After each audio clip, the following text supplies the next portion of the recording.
Right back to news. మరి కాసేపట్లో మాజీ సీఎం జగన్ తిరుమలకు బయలుదేరబోతున్నారు. అయితే ఆయన డిక్లరేషన్ ఇవ్వాల్సిందేనన్న మంత్రి ఆనం రామనారాయణ రెడ్డి డిమాండ్ చేస్తున్నారు. మంత్రి ప్రకటనతో జగన్ ఏం చేయబోతున్నారు అనే దానిపై ఉత్కంఠ నెలకొంది. మరోవైపు డిక్లరేషన్ ఇచ్చే ప్రసక్తే లేదన్న వైసీపీ నేత భూమన కరుణాకర్ రెడ్డి తేల్చి చెప్పేశారు. మరి టీటీడీ అధికారులు డిక్లరేషన్ అడిగితే జగన్ సంతకం పెడతారా లేదా అనే సందిగ్ధత నెలకొంది.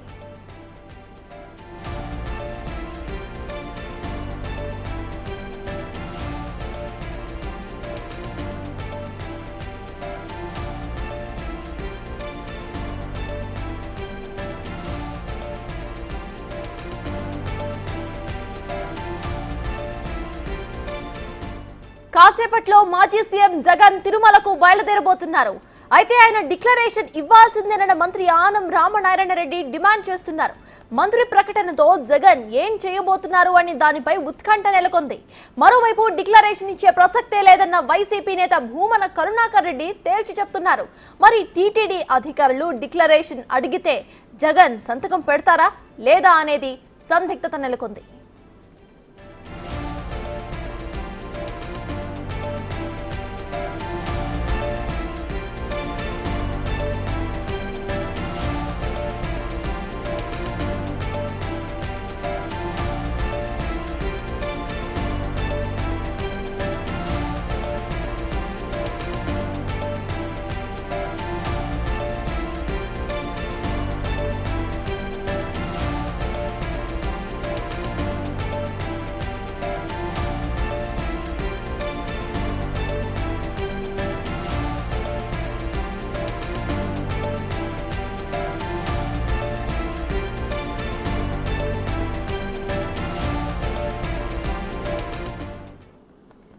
పూర్తిగా ఏపీలో మరి కాసేపట్లో సీఎం జగన్ తిరుమలకు బయలుదేరబోతున్నారు. ఆయన అక్కడ సైన్ చేస్తారా చెయ్యరా అనేదే అందులో హాట్ టాపిక్ గా నెలకొంది. ఇదే అంశంపై పూర్తి డీటెయిల్స్ మా ప్రతినిధి శివ అందిస్తారు. శివ, చెప్పండి. ఇటు జగన్ మరి కాసేపట్లో తిరుమలకు రీచ్ అవ్వబోతున్నట్టు తెలుస్తోంది, ఆయన స్టార్ట్ కూడా అవ్వబోతున్నట్టు తెలుస్తోంది. ప్రెసెంట్ అప్డేట్స్ ఏంటి? డిక్లరేషన్ పై అక్కడ జరుగుతున్న ఈ రాజకీయ రగడ వైసీపీ నుండి ఇటు జగన్ ఎటువంటి స్టెప్ తీసుకునే అవకాశం ఉందనుకోవచ్చు?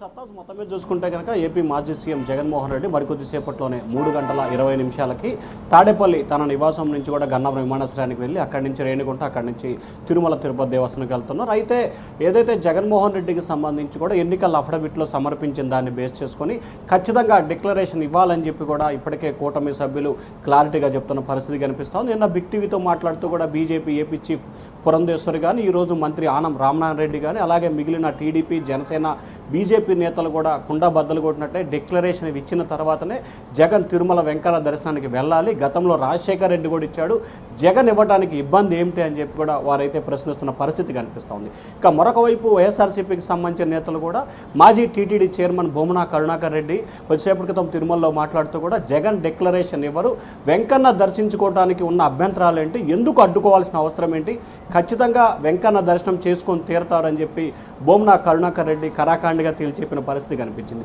సో ఇప్పటికే తిరుమల తిరుపతి దేవస్థానానికి సంబంధించి కూడా ప్రభుత్వం కొన్ని డైరెక్షన్స్ ఇచ్చినట్లు కూడా తెలుస్తోంది. ఖచ్చితంగా డిక్లరేషన్ ఇవ్వాల్సిందే అని చెప్పి తిరుమల తిరుపతి దేవస్థానానికి సంబంధించిన అధికారులు కూడా దానికి తగ్గట్టుగానే ఏర్పాట్లు చేస్తున్నట్టు తెలుస్తూ ఉంది. మరి జగన్ డిక్లరేషన్ ఇచ్చి వెళ్తారా లేదా డిక్లరేషన్ ఇవ్వకుండా వెళ్లే ప్రయత్నం చేస్తారా అనే ఉత్కంఠ అయితే ప్రస్తుతం కొనసాగుతోంది. మరొక వైపు వైఎస్ఆర్సీపీ శ్రేణులు మాత్రం కరాఖండిగా చెప్తున్నారు, ఎందుకు దర్శనాన్ని అడ్డుకుంటున్నారు, డిక్లరేషన్ ఇవ్వాల్సిన అవసరం ఏంటి అనేది వాడు గట్టిగా ప్రశ్నిస్తున్న పరిస్థితి అయితే కనిపిస్తూ ఉంది. కానీ మాజీ సీఎం జగన్ మాత్రం మరికొద్దిసేపట్లోనే ఆయన తిరుమలకి బయలుదేరబోతున్నారు. బయలుదేరిన తర్వాత అక్కడున్న పరిస్థితి, తనున్న పరిణామాల నేపథ్యంలో అవసరమైతే డిక్లరేషన్ ఇచ్చేందుకు కూడా జగన్ వెనుకాడే పరిస్థితి లేదని చెప్తున్నారు. ఖచ్చితంగా డిక్లరేషన్ ఒకవేళ గట్టిగా పట్టు పడితే కనుక, ఎందుకంటే ప్రస్తుతం లడ్డు వ్యవహారానికి సంబంధించి చాలా సెన్సిటివ్ విషయం. ప్రస్తుతం దీంట్లో వైఎస్ఆర్సీపీ పూర్తిగా కొంత ఇబ్బందికర వాతావరణం ఏర్పడింది. ఆ పార్టీకి చాలా మైనస్ అయిన పండింది కనిపి, సో మైనస్ని రెక్టిఫై చేసే దిశగా వైఎస్ఆర్సీపీ అడుగులు వేస్తూ ఉంది. సో ఈ నేపథ్యంలోనే డిక్లరేషన్ విషయంలో కూడా అనవసరమైన రాద్ధాంతం చేస్తే కొంత పార్టీకి అలాగే వ్యక్తిగతంగా జగన్కి కూడా ఇబ్బందికర పరిస్థితి ఏర్పడుతుందని చెప్పి కూడా వైఎస్ఆర్సీపీ ఆలోచన చేస్తూ ఉంది. ఒకవేళ తిరుమల తిరుపతి దేవస్థానానికి సంబంధించి ఆలయ అధికారులు డిక్లరేషన్ ఇవ్వాల్సిందని కరాఖండిగా కరాఖండిగా తేల్చి చెప్తే ఖచ్చితంగా డిక్లరేషన్ ఇచ్చే వెళ్ళాలని చెప్పి కూడా జగన్ ఒక ఆలోచన చేస్తున్నట్టు తెలుస్తూ ఉంది. దానికి సంబంధించి కూడా పార్టీ ముఖ్యమైన నేతలతో జగన్ కొద్దిసేపట్లోనే టెలికాన్ఫరెన్స్ నిర్వహిస్తారని చెప్పి కూడా మనకైతే తెలుస్తూ ఉంది. ఇప్పటికే చిత్తూరు జిల్లాకు సంబంధించిన నేతలు, రాయలసీమకు సంబంధించిన నేతలు చాలామంది వందలాదిగా తిరుపతి చేరుకున్నట్లు కూడా తెలుస్తూ ఉంది. ఒకవైపు జగన్ పార్టీ నేతలకి, కార్యకర్తలకి ప్రశాంతమైన వాతావరణం కావాలి, ఎక్కడ ఆందోళన వద్దని చెప్పి జగన్ పార్టీ నేతలు పిలుపునిచ్చారు. మరొక వైపు కూటమి నేతలు కూడా ప్రశాంతంగా ఉండాలి, ఎవరు ఆందోళనలు జగన్ అడ్డుకునే ప్రయత్నాలు చేయొద్దని చెప్పి కూటమి నేతలు కూడా ఒక సందేశాన్ని ఇచ్చారు. సో ఎవరికి వారు పైకి ఒక రకమైన సందేశాన్ని ఇస్తున్నప్పటికీ లోపల ఎవరికి వారు భారీ స్థాయిలో కూడా తిరుమలకి కార్యకర్తల నేతని మోహరించినట్లు కూడా తెలుస్తూ ఉంది. ఖచ్చితంగా జగన్మోహన్ రెడ్డి విషయంలో తిరుమల తిరుపతి దేవస్థానం వ్యవహరించే తీరును బట్టే, అంటే బయట పార్టీ నేతలు, రాజకీయ నాయకులు, ప్రభుత్వాలు ఏ రకమైన కామెంట్స్ చేసినా కానీ తిరుమల తిరుపతి దేవస్థానం వ్యవహరించే తీరును బట్టి తమ పార్టీ ఏజెండా, స్టాండ్ అప్పటికప్పుడు నిర్ణయం తీసుకోవాలనేది వైఎస్ఆర్సీపీ అధినేత జగన్ నిర్ణయంగా కనిపిస్తూ ఉంది. సత్తాజ్ రైట్. శివ, అయితే లాస్ట్కి ఇటు ఇందాక మీరు చెప్పినట్టు మరి జగన్ ఎటువంటి ఇది తీసుకునే అవకాశం ఉందనుకోవచ్చు? ఆయన సైన్ పెడతారా లేదా? ఆయన పార్టీ నుండి స్వయంగా భూమన మాట్లాడుతూ సైన్ పెట్టాల్సిన అవసరం లేదు, ఎందుకు పెట్టాలి అంటూ కూడా క్వశ్చన్ చేస్తారు. దీన్ని ఎలా చూడాలంటారు? రాజకీయపరమైన అంశాలకు సంబంధించి ప్రభుత్వపరమైన అంశాలకి రెండు వేరువేరుగా చూడాల్సిన పరిస్థితి కనిపిస్తోంది. ఎందుకంటే జగన్ ఎందుకు డిక్లరేషన్ ఇవ్వాల్సిన అవసరం లేదు, ఖచ్చితంగా వెంకన్నని దర్శించుకొని తీరుతారని చెప్పి వైఎస్ఆర్సీపీ చెప్తున్న ఆలోచన. 2019 నుంచి 24 వరకు కూడా జగన్ ముఖ్యమంత్రిగా ఉన్న సమయంలో అనేక సందర్భాల్లో ప్రధానమంత్రి నరేంద్ర మోడీతో, హోంమంత్రి అమిత్ షాతో కూడా కలిసి వెంకన్నను దర్శించుకున్న పరిస్థితి. ఆ రోజు ఎందుకు మీరు డిక్లరేషన్ అడగలేదు అనేది ఇప్పుడు బీజేపీ నేతల్ని వైఎస్ఆర్సీపీ నేతలు అడుగుతున్న ప్రధాన ప్రశ్నగా కనిపిస్తోంది.